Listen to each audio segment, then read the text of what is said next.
श्री स्वामी समर्थ. जय जय स्वामी समर्थ. मित्रांनो, असेच प्रेमळ स्वामींचे संदेश ऐकण्यासाठी आत्ताच आपल्या चॅनलला नक्की सबस्क्राईब करा. धन्यवाद. श्री स्वामी समर्थ हा मनाला खूप मोठा आधार मिळणारा मंत्र आहे. स्वामी या शब्दात दडलेलं आईचं प्रेम, आपुलकी, जिव्हाळ्याचा ओला स्पर्श, अगदी मांडीवर डोके ठेवून डोक्यावर मायेचा फिरवणारे स्वामींचे हात, खरंच हे अनुभवले की जाणीव होते स्वामी प्रत्येक क्षण आपल्या सोबत नक्कीच आहेत. फक्त अंतकरणाने आणि मनापासून त्यांना आपण मारलेली हाक, त्यांच्या कृपेने आपला झालेला उद्धार. जेव्हा सतत आपण त्यांचे नामस्मरण करत असतो, सतत त्यांच्याशी संवाद साधत असतो, त्यावेळी त्यांनी आपला हात त्यांच्या हातात धरला असतो. आपण त्यांच्या हात धरण्यापेक्षा त्यांनी आपला हात धरणे म्हणजे आपला उद्धार होय. स्वामींना जे योग्य वाटते तेच ते आपल्याला देतात. विश्वास ठेवा, केलेली सेवा स्वामी व्याजासह नक्कीच परत करतात. त्यांना आवडते ती निर्मळ मनाची भक्ती. कधी कुणाचा हेवा नको, कुणाची निंदा नको. आपल्या पदरी जे आहे त्यात समाधान वाटणे, ह्या गोष्टीमुळे आपण स्वामींच्या खूप जवळ राहतो. स्वामींना जे दिसते ना ते आपल्याला दिसत नाही. वेळ आली की समजते स्वामींची लीला अपरंपार आहे आणि स्वामींनी आपल्या चांगल्यासाठीच आपल्याला भरपूर गोष्टी शिकवण्याचा प्रयत्न केला आहे. म्हणून मित्रांनो, स्वामींवर पूर्णपणे विश्वास ठेवा आणि तुमचा स्वामींवर विश्वास असेल तर नक्कीच कमेंटमध्ये लिहा श्री स्वामी समर्थ, जय जय स्वामी समर्थ आणि व्हिडिओला एक लाईक नक्कीच करा. जन्मामध्ये श्रेष्ठ मानव जन्म आहे आणि स्वामींची सेवा करा तुम्ही आजन्म. स्वामी नाम किती गोड आहे, मज्जा ही नाही काही मोल. मग प्रपंचामुळे कमी होते सेवा, म्हणून येतो पुन्हा नरजन्मा. आणि या जन्मात आल्यावर पुन्हा मागच्या जन्माची सेवा पूर्ण करून स्वामी आपल्याकडून घेतात आणि पुन्हा जन्म मिळाला तर तुमची सेवा घडावी. नाम तुमचे घेता दुःखाची वाट सुखी होते स्वामी. म्हणून नेहमी तुम्ही आमच्या पाठीशी राहा आणि आमचं संरक्षण करत राहा, एवढेच मी मागणे तुमच्याकडे आज मागील. मित्रांनो, दररोज श्री स्वामी समर्थांना एकच प्रार्थना करा. आजपर्यंत जे स्वामी तुम्ही आम्हाला दिले ते तुमचेच आहे. मी निमित्त मात्र आहे. इतरांपेक्षा तुम्ही मला भरपूर काही दिलेत. राहिलेले आयुष्यही तुमच्या कृपा आशीर्वादाने असेच सुख, शांती, समाधान, आनंद व समृद्धीचे जाण्यासाठी तुम्ही आम्हाला तुमचं नाव घेण्याची ताकद द्या आणि तुमची आठवण सतत या मुखातून होऊ द्या. चांगले आरोग्य दिल्यास तुमची सेवा आम्हाला अखंड करता येईल आणि सेवा करताना हे शरीर याला काही त्रास होऊ देऊ नका. फक्त तुमची सेवा ही निर्मळ मनाने होऊ द्या. बस आम्ही एवढंच तुमच्याकडे मागू इच्छितो. जीवनात श्री स्वामी समर्थांची सेवा व निश्चित ध्येय असलेला स्वामी भक्त असतो तो अतिशय खडतड रस्त्यावर प्रगती करतो. पण ध्येयशून्य माणूस रस्ता कितीही सोपा असला तरी कुठेही पोहोचणार नाही. आपले ध्येय आजच ठरवा. जो श्री स्वामी समर्थ महाराजांच्या चरणी मनापासून शरण जाईल ना, महाराज त्याचा योग्यक्षम आणि त्याचा मार्ग नक्कीच मोकळा करून निश्चित त्याचा सर्व कारभार चालवतील व सदैव त्याच्या पाठीशी असतील. एवढं मात्र खरं आहे. मित्रांनो, एक लक्षात घ्या, प्रत्येकावर आपलेपणा उधळताना समोरच्याची पात्रता लक्षात ठेवावी. म्हणजे पुढे होणारा पश्चाताप तुम्हाला नक्कीच टाळता येतो आणि मग तुम्ही त्यात अडकून राहत नाही. एवढेच तुम्ही लक्षात ठेवायचे आणि माणसांना ओळखायचं. आणि माणसांना ओळखताना तुम्ही स्वामींच्या सेवेत असायचं. त्यामुळे तुम्हाला माणसं लवकर कळतील. एक लक्षात ठेवा, ज्याच्याकडे पैसा आहे तो मनशांतीच्या शोधात फिरत आहे आणि ज्याच्याकडे मनशांती आहे तो पैशाच्या मागे लागलाय. पण एकमेव श्री स्वामी समर्थ महाराजांचा सेवेकरी असा आहे ना, ज्याच्या या दोन्ही गोष्टी उपलब्ध आहेत. कारण गुरुमाऊली म्हणतात, ज्याला पडल्या पडल्या झोप लागते ना तोच खरा श्रीमंत माणूस आहे.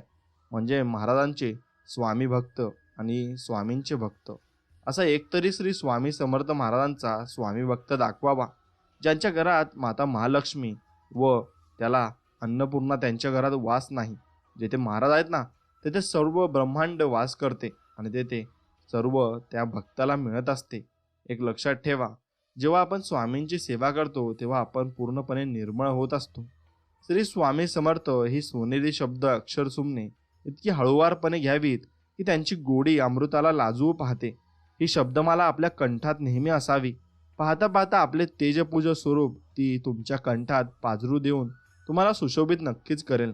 या स्वामी नामाचा सोनेरी फलक तुमच्या कर्तृत्वाला उजळा देईल व तुम्ही अजरामर व्हाल. आणि तुम्ही भक्त, साधक, उपासक, सेवक, चाकर असे कोण आहात तेही शब्दरूपी सोनेरी कडांनी सजलेली अक्षरावली तुम्हाला नक्कीच सांगेल. आणि मग तुमच्या मनाला स्वामींचा आधार नक्कीच लाभेल. एवढं मात्र खरंय. एक लक्षात घ्या, स्वामींनी आपल्याला एक मंत्र दिलाय, तो म्हणजे तारक मंत्र. या 2 शब्दातच त्याचा अर्थ आहे. जो आजाराने त्रासलेला आहे ना आणि जो चिंतेने ग्रासलेला आहे ना, यांना तारण्यासाठी नेहमी स्वामी काहीतरी उपाय करत असतात. स्वामींनी आपल्याला ही अनमोल भेट दिली आहे, तारक मंत्र देऊन. तारक मंत्र इतकी प्रचंड शक्ती आहे की मी, तुम्ही आणि आपण कोणीच विचारही करू शकत नाही.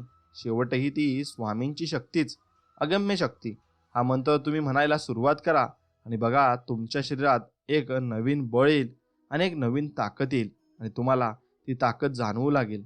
आणि जर हा मंत्र तुम्ही हळूहळू म्हटला ना, तर खूपच बळ, शक्ती अंगात संधारते. आणि हा माझा आणि आपल्या स्वामी भक्तांचा अनुभव आहेच. या मंत्रात एक कडवे आहे की अतर्क्य अवधूत हे स्मरण गामी, अशक्य ही शक्य करतील स्वामी. फक्त आणि फक्त ह्या वचनावर, स्वामींवर विश्वास ठेवा आणि बघा, या जगातील कितीही मोठी गोष्ट असू द्या, ती तुम्ही सहजच मिळवाल. आणि नंतर तुमच्या आजूबाजूचे मित्र म्हणा किंवा नातेवाईक म्हणतील, अरे तू काय करतो रे, की तुझी प्रगती एकदम झपाट्याने होते ती. तेव्हा मनातल्या मनात स्वतःलाच बोला की माझ्या मागे माझे गुरु स्वामी समर्थ आहेत. हा जगाचा जो एकच मालक आहे. यात झाडांची पाने सुद्धा त्यांच्या परमिशन शिवाय हलत नाही. सर्वांचे रक्षण ते करतात. असे स्वामी महाराज माझ्या मागे आहेत आणि राहणारच. तरी मी परत एकदा विनंती करतो की सर्वजणांनी हा तारक मंत्र म्हणायला सुरुवात नक्कीच करावी. हा म्हणत असताना एका वाटीत तुम्ही पाणी घ्यायचे आणि घेऊन अगरबत्ती लावून त्याची राख त्या वाटीत पडेल अशी ठेवा. आणि मंत्र झाल्यावर घरातल्या सर्वांना ते तीर्थ म्हणून घ्या आणि बघा अनुभव, स्वतःचा अनुभव. स्वामी सेवेत आपल्या पाठीशी असतात आणि आपणच त्यांना ओळखू शकत नाही. मग तुम्ही नक्कीच स्वामींना ओळखू शकाल. फक्त ती दूरदृष्टी तुमच्याजवळ असायला हवी, एवढेच खरे. मित्रांनो, एक लक्षात ठेवा की स्वामी महाराज आपली भरपूर परीक्षा घेत असतात. मग त्यात तुम्ही नक्कीच पास झाले पाहिजे. जो जीवनभर नियमित भगवान परब्रह्म श्री स्वामी समर्थ महाराजांची सेवा करतो व भगवान श्री समर्थ महाराज हे त्याचे दैवत आहेत ना, त्याच्या अंतकाळी भगवान परब्रह्म श्री स्वामी समर्थ महाराजच परलोकी जाण्याचे मार्गदर्शनासाठी येतात. हे अनुभव सत्य आहेत आणि स्वामी तुम्हाला शेवटपर्यंत तुमचा हात कधीच सोडत नाही. हे भरपूर भक्तांचे अनुभव आहेत. स्वामींच्या मनात काय असते ना, आपल्याला ज्ञात नसते. आपल्याला जे हवे ते आपण स्वामीकडून मागत राहतो. आपले कल्याण कशात आहे हे स्वामींना आपल्यापेक्षा चांगले समजते. म्हणून स्वामींच्यावर पूर्ण विश्वास ठेवावा. ते आपल्याला कधीच सोडून देत नाही. आणि हे लक्षात घ्यावे, प्रार्थनेमध्ये प्रचंड सामर्थ्य असते. प्रार्थना आपल्यावर आलेला प्रसंग बदलू शकत नाही, मात्र आपली त्या प्रसंगाकडे बघण्याची वृत्ती बदलते आणि तिला अधिक सकारात्मक नक्कीच करत असते. एवढे मात्र खरे आहे, आपण आपल्या सद्गुरूंचे, स्वामी समर्थांचे आहोत असे छाती ठोकपणे सांगत चला. काही नाही केले तरी चालेल, पण आपले स्वामी समर्थ आपल्या मागे पुढे आहेत अशी दृढ भावना नक्कीच तुमच्या मनात असायला हवी. कोणी विचारलं आयुष्यात काय गमावलं आणि काय कमावलं, तेव्हा सरळ सांगा की जे गेलं ते माझं नव्हतंच, आणि जे मिळालं ते स्वामींनी माझ्यासाठी ठेवलं होतं. जिथे मी जास्त काही मागत नाही आणि स्वामी मला कधीच कमी पडू देत नाही. एवढेच तुम्ही सर्वांना सांगत चला. म्हणून मित्रांनो, लक्षात ठेवा, प्रत्येकाला इथे गर्व आहे. मी आहे तर सर्व आहे. अरे वेड्या, कुणा वाचून कुणाचं राहत नसतं. आदर कर सर्वांचा, हाच मानव धर्म आहे. प्रेमाने जोडलेली 4 माणसं आणि त्यासाठी लागणारे 2 गोड शब्द, हेच वैभव ज्यांच्याजवळ आहे ना, तोच या जगात खरा श्रीमंत माणूस आहे. एवढे मात्र निश्चित खरे आहे. ज्यावेळी हरतो मी संकटांना, तेव्हा सावरता तुम्ही मला समर्थ बनून. जेव्हा चालतो अंधारून, तेव्हा दाखवता वाट मला सूर्य तुम्ही बनून. जेव्हा वाहतो लागतो दुःखाचा वारा, तेव्हा स्वामी तुम्हीच मला दाखवता निवारा. जेव्हा वाहतात अश्रूंचे पाट, तेव्हा स्वामी तुम्हीच दाखवता मला जगण्याची वाट. जेव्हा पडतो खाली मी थकून हरू तेव्हा तुम्हीच घेता मला मांडीवर उचलून. आणि म्हणता, नको घाबरू या छोट्या छोट्या दुःखांना, नको हरू यांना. लक्षात ठेव, कितीही मोठे संकटे पडो तुझ्या गाठी, नको घाबरू, मीच राहीन तुझ्या पाठी. आणि कशाला एवढं टेन्शन घेतोस, मी आहे ना तुझ्या संकटात तुला साथ द्यायला. सुखातही सद्गुरूंची आठवण व्हायला पाहिजे, दुःखात तर त्यांची आठवण होतच असते. अशी आठवण जर हो राहिली ना, तर मग आणखी एक पटते की आपली सगळी सुखे दुःखे त्यांनी स्वीकारलेली आहेत. एकदा का त्यांनी स्वीकारले आहे म्हटले की मग आपण चिंतारहित नक्कीच होत असतो. करून बघा हा प्रयोग. आपण एकदम शांतच होतो. डोक्याला काही ताप उरतच नाही. मग फक्त आला दिवस वाट्याला आणि कर्तव्य सांभाळून त्यांचे स्मरण ठेवून आनंदाने तो दिवस अगदी आपल्याला घालवायचा असतो. स्वामींना माझा हात पकडा असे कधीच सांगण्याची वेळ येत नाही. आणि जर आपली त्यांच्या चरणाशी संपूर्ण शरणागती असेल म्हणजे जे जे घडते ती स्वामींची इच्छा आहे असं जर आपण मनात ठेवलं तर मग चांगल्या वाईटाबद्दल काहीच वाटेनासे होते. आणि त्या वेळेपासून तुमची जबाबदारी संपूर्णपणे स्वामींनी नक्की स्वीकारलेली असते. एवढं मात्र खरं आहे. आणि मग स्वामींनी जबाबदारी स्वीकारली मग तुम्हाला कशाचीही टेन्शन घेण्याची गरज नसते. एवढंच असते. कोणाला बोलून दाखवायचं नाही. फक्त लक्षात ठेवायचं की कोण कसं वागतंय. कारण लोक खोटं बोलून माणसं जिंकतात आणि आपण खरं बोलून वाईट होतो. म्हणून माणसं कसं वागतात त्याच्यावर पण तुम्हाला नक्कीच लक्ष दिलं पाहिजे. देवाच्या प्रत्येक निर्णयावर खुश राहायचं. कारण देव आपल्याला ते नाही देत जे आपल्याला चांगलं वाटतं, तर तो ते देतो जे आपल्यासाठी चांगलं असतं. एवढं लक्षात ठेवून पुढे जीवनाचा प्रवास तुम्ही चालू ठेवला पाहिजे. लोकप्रिय होण्यासाठी कधी लबाडी करू नये. कारण ती कालांतराने वळवून आपल्याला किंमत राहत नाही. लबाडी ही एक आखूड चादर आहे. ती तोंडावर घेतली ना तर पाय उघडे पडतात. पायावर घेतली तर तोंड उघडे पडते. म्हणून माणसाने आपल्या विचाराशी व आचाराशी ठाम राहायला हवे. आपणच केलेल्या कर्माची भीती असते. नाहीतर गंगेवर एवढी गर्दी का दिसते. पण पाप तर विचारात असतं, शरीरात नाही. आणि मग गंगा तर शरीर धुते पण विचार नाही. म्हणून तुमचे विचार आणि मन पहिले साफ करा. मग सर्व काही नीट होईल. मित्रांनो, वेळ तुमची निघून जात आहे. आपले घर, आईवडील, घरचे जेवण, फ्रेंड्स यांसारख्या अनेक गोष्टी आहेत ज्या आपल्या समोर असताना त्यांची किंमत कळत नसते. पण एकदा किती गोष्ट दूर झाली, दिसेनाशी झाली, तेव्हा मात्र आपल्यासाठी सर्व काही किती व्हॅल्युएबल होते हे लक्षात यायला सुरुवात होते. टाइम निघून जातो आणि त्या जागी डिस्टन्स येते. मग खरं तर एखादी गोष्ट जीवनातून गेल्यावरच त्याची किंमत कळणे किंवा त्याच्यावर प्रेम करणे ही जगातील सर्वात मोठी शोकांतिका म्हणता येईल. आणि ही शोकांतिका ज्याला असेल तो सर्वात मोठा निर्दयी माणूस. क्षण सुखाचे, 2 क्षण दुखाचे हे आयुष्य आहे. असंच चालायचं. माणसं भेटतील रस्त्यात, काही हात देतील आणि काही हात धरतील. म्हणून त्यांना सोबत घेऊन चालायचं. तर काही हात सोडून मोकळे होतील, त्यांना तिथेच सोडून द्यायचं. हे आयुष्य आहे. असंच चालायचं. घडत नाही मनासारखं म्हणून रडत नाही बसायचं. दुसऱ्याचं सुख बघून कधीच जळत नाही बसायचं. प्रत्येकाचा एक दिवस ठेवला आहे देवानं. त्या दिवसाची वाट पाहत आनंदाने जगायचं. हे आयुष्य आहे. हे असंच चालणार आहे आणि असंच ढकलून तुम्ही पुढं घेऊन जाऊ इच्छिता आणि असंच तुम्हाला घेऊन जायला लागेल. खरी संपत्ती नसेल आयुष्यात काहीही तरी चालेल. फक्त आईवडील सोबत असावेत. नसला आयुष्यात मोठा बंगला तरी चालेल. सावली देणारे त्यांचे मायेचे हात असावेत. नसली महागडी गाडी तरी चालेल. डोळ्यांना आई बाबा कायम आनंदी दिसावेत. नसले मोठे नाव गाव तरी चालेल. त्यांचे थोर असे आशीर्वाद कायम असावेत. गरीब म्हणून जगणे हिनवले तरी चालेल. पण ही श्रीमंती माझ्याजवळ कायम टिकून असावी. देवळातील देव नाही भेटला तरी चालेल. पण माझे विठ्ठल रुक्माई माझ्या सोबत असावेत. हीच स्वामींचरणी प्रार्थना. आणि हीच प्रार्थना तुम्ही सर्वांनी करायची आहे.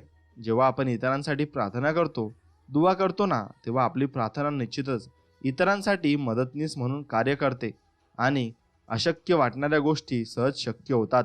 आणि ही समज लक्षात ठेवून जर कोणी दुःखी वा पीडित असेल ना, तर मग त्याचे दुःख संकट दूर व्हावे यासाठी आपल्याला स्वामींकडे सर्वांचे मंगल हो हीच प्रार्थना करायची आहे. आणि सर्वांचे कल्याण हो ही प्रार्थना करायची आहे. आणि त्यांचे दुःख दूर होऊन त्यांना समाधान, आरोग्य, ऐश्वर, यश लाभावे म्हणून प्रार्थना करायची आहे. निश्चितच आपली प्रार्थना त्यांच्या जीवनावर सकारात्मक परिणाम घडून आणेल. आणि कर्माच्या विज्ञानाप्रमाणे आपल्या जीवनात सुद्धा हजारो पटीने ते वाढून नक्कीच मिळेल. आणि मग आपल्याला त्यासाठी भरपूर आनंद होईल. आणि तो आनंद एकदा झाला तर मग आपल्याला काहीही करायची गरज नसते.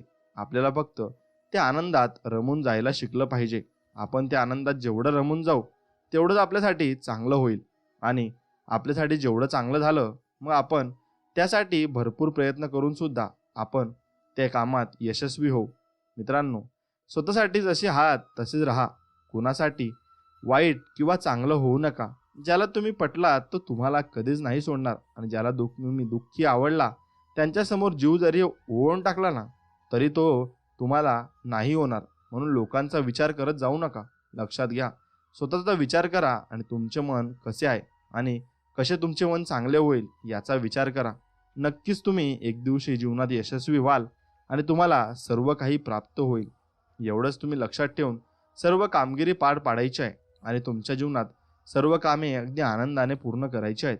मग बघा, तुम्हाला सर्व काही गोष्टी अगदी चांगल्यारीत्या समजतील आणि तुमच्याकडून सगळ्या गोष्टी चांगल्या होतील आणि सगळ्या विषयात तुम्हाला यश नक्कीच मिळेल. मित्रांनो, अशा गोष्टी काही आहेत. हे मन असतं ज्याला समजते पण निर्णय घेऊ शकत नाही, ते मन असतं. सगळी दुःख स्वतःजवळ साठवून ठेवते, ते मन असतं आणि ते कोणाजवळ व्यक्त करायला सुद्धा जात नाही. कोणाच्या असल्या नसल्याने कोणाला फरक नक्कीच पडत नाही, पण आपण सुद्धा कोणाला तरी काहीतरी आहोत आणि आपण सुद्धा कोणाला तरी काहीतरी करत आहोत याचं भान आपण ठेवलं पाहिजे. पुढे जाणे ही जगाची रीत आणि गरज आहे. या गरजेचं दुसरं नाव स्वार्थ आहे. म्हणून स्वार्थ मनात नक्कीच ठेवू नका. प्रत्येक माणसाच्या स्वभावात थोड्या बहुत प्रमाणात असणारी राग आणि लोभ न दिसणारी चाकं असतात. त्यांना आवर घालण्यासाठी मनाचे व्यसन असते आणि त्यांचे सारथी तुम्ही असता. आयुष्य एक कुरुक्षेत्र आहे आणि याच्यामध्ये तुम्ही कोणाच्या बाजूने लढता आणि तुम्ही तो रथ कसे हाकता यावर तुमचं अस्तित्व हे सिद्ध होत असतं आणि तुमची सगळी जी कामं असतात ती यांनीच सिद्ध होत असतात. जेव्हा आरसा आपल्या चेहऱ्यावरील डाग दाखवतो तेव्हा आपण आरसा नाही फोडत तर तो डाग साफ करतो. तसेच एखाद्याने आपल्यातील दोष दाखवून दिले की आपण त्याची साथ सोडायची नसते, तर ते दोष दूर करण्याचा प्रयत्न करून यशस्वी जीवन आपण जगायचे असते. कारण आपल्यातील दोष तोच दाखवतो जो आपल्याला खूप जवळून ओळखतो. एवढं तुम्ही लक्षात घेतलं पाहिजे. आणि जो माणूस आपल्याला जवळून ओळखतो तो आपली सर्वांची कदर करू शकतो आणि मग त्याप्रमाणे आपण सर्वांसोबत एकदम प्रेमाने वागाल आणि वागले तर मग तुमच्यासोबतही चांगले होण्याचा प्रयत्न नक्कीच होईल. देव तुमच्यासोबत चांगलेच करेल. स्वभाव ही प्रत्येकाची वैयक्तिक ओळख असते. स्वभाव बदलता येत नसतो अथवा देता घेता येत नसतो.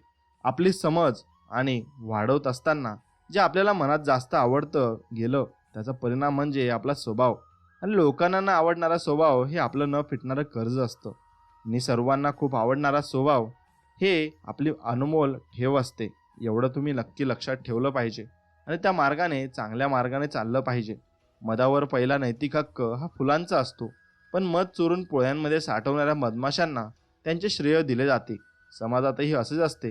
प्रामाणिकपणे काम करणारे उपेक्षित राहतात आणि वांग्याचा भोवळा करून श्रेय घेणारे प्रसिद्ध होतात. म्हणून तुम्ही कसे आहात आणि तुम्ही कसे वागले पाहिजे हे ठरवत असताना तुम्ही भरपूर गोष्टी या बघितल्या पाहिजे आणि जीवन जगत असताना तुम्हाला कोणत्या गोष्टी जास्त आवश्यक आहेत त्या तुम्ही नक्कीच बघितल्या पाहिजे आणि त्याप्रमाणे तुम्ही कार्यरत राहिले पाहिजे. हलक्या फुलक्या आयुष्याला गरजा आणि अपेक्षांचे ओझं आयुष्यभर वागवावं लागतं. जबाबदारी ज्याला कळली त्याच्या कर्माचा परतावा असा असतो की शेवटच्या क्षणाला जो काही उरला सुरला हिशोब होतो असावा आयुष्याचा, तेव्हा गोळाबेरीत जमेमध्येच येत असावी. मग श्वास म्हणा किंवा जीव अडकत नाही, सहज सुटत असावा. पळपुट्यांच्या होणाऱ्या यातनासोबत कुणाकुणाला दुखावलं गेलं याचा हिशोब करत दयेच्या याचनेत किती काळ जाईल याचं गोष्टीचं भय असतं. मग त्याला चपलखल शब्दात भोग म्हणतात आणि ते उमराव ज्ञान मधलं एक मस्त कडवं आहे. तमाम उम्र का हिसाब मागती है जिंदगी. आणि मग असंच असतं. तुमच्या जीवनाचा हिशोब जिंदगी आपल्याकडून मागत असते आणि सर्व काही आपल्याकडून ती परत घेऊ इच्छिते. आणि मग तुम्ही जेवढा लोभ आणि जेवढा अहंकार कराल तेवढं तुम्ही वाया जात जाल. एवढं लक्षात ठेवा आणि जीवनात चांगल्या प्रकारे वागा. आयुष्यातले काही कळत नाही. कधी कधी दिवाही शांत जळत नाही. सावली देणारेच करतात करार उन्हाशी. पाझरणारे डोळे खेळतात जीवाशी. सोबत असणारे तसे दूर असतात आणि भरपूर काही गोष्टी ते सांगून जात असतात. पाऊल वाटच गुरफटून टाकतात. वाऱ्याची तक्रार पानांना करता येत नसतो. नियतीचे गणित कधी मांडता येत नसते. आयुष्यात तसे नसते. काही बेतलेले आयुष्य एक उत्तर प्रश्न ठाऊक नसलेले. म्हणून लक्षात ठेवा, अहंकार व भ्रम या दोन गोष्टीमुळेच माणसाचे प्रचंड नुकसान होते आणि ज्या दिवशी आपण त्याचा त्याग करू त्या दिवसापासून आपल्या जीवनात प्रगतीला सुरुवात झाली असे नक्कीच तुम्ही समजले पाहिजे. जीवनामध्ये या 5 गोष्टींना कधीच तोडू नका. विश्वास, वचन, नाते, मैत्री आणि प्रेम. कारण या गोष्टी तुटल्यावर आवाज होत नाही परंतु वेदना खूप जास्त होतात आणि वेदना झाल्या मग तुम्हाला त्रास हा नक्कीच होणारच. संयम राखणे हा आयुष्यातला एक फार मोठा गुण आहे बरं.